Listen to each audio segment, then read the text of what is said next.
That was a little dramatic, right? Hi, I'm Doug with B&H, and today we're going to explore the world of lens adapters.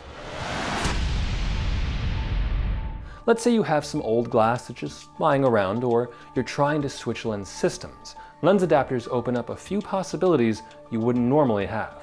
In both stills and in video, the most basic type of lens adapter is the mechanical adapter. A mechanical adapter operates simply by creating additional space between the camera body and the lens. This is known as flange distance. The shorter the native flange distance on a camera system, the more types of lenses you can attach to it by simply adding more distance. These kinds of adapters are small, lightweight, and have no optical element in them. On the most basic end, they offer no control over electronic features such as autofocusing or aperture control, but since you're using older glass that's manual anyway, it's not really an issue.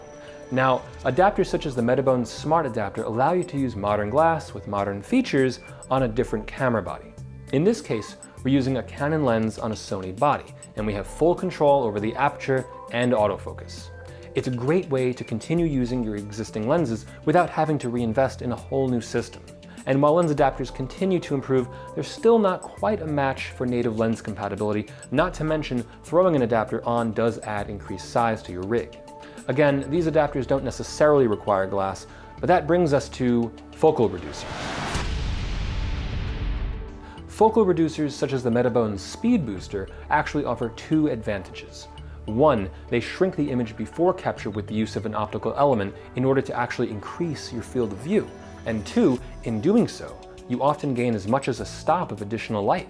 Now, focal reducers are extremely useful for APS-C or Micro Four Thirds cameras.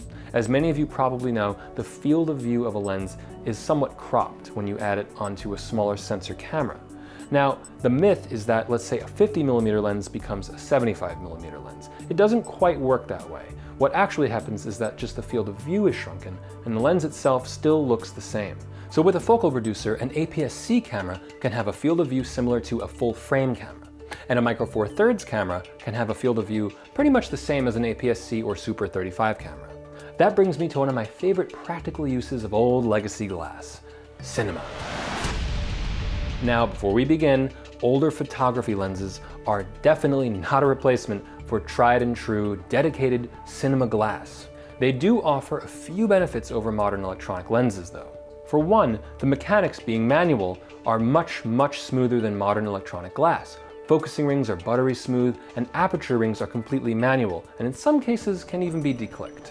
They have vastly different color and flaring characteristics, which could make lighting a little bit more challenging. Because these lenses often come from the 35mm film era, they almost always cover a full-frame sensor, and since they're outdated, no longer used, they're usually very affordable. Take this Yashica ML 24mm f2.8 lens. Originally designed for the Contax Yashica mount system, it can be very easily adapted to Canon EF. Now I can use this lens on pretty much any Canon DSLR, Cinema EOS camera, or a camera that uses the EF mount. Being a full-frame lens, it covers the entire sensor, and you have plenty of room to use a speed booster. But it gets better than that.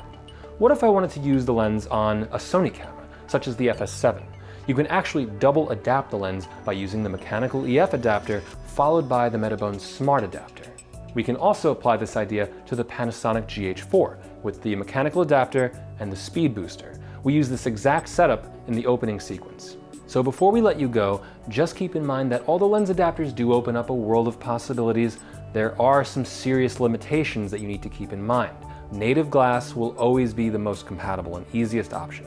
Adapters can sometimes be very finicky, and modern glass offers increased sharpness, sharper edges, less chromatic aberration, and of course, native compatibility.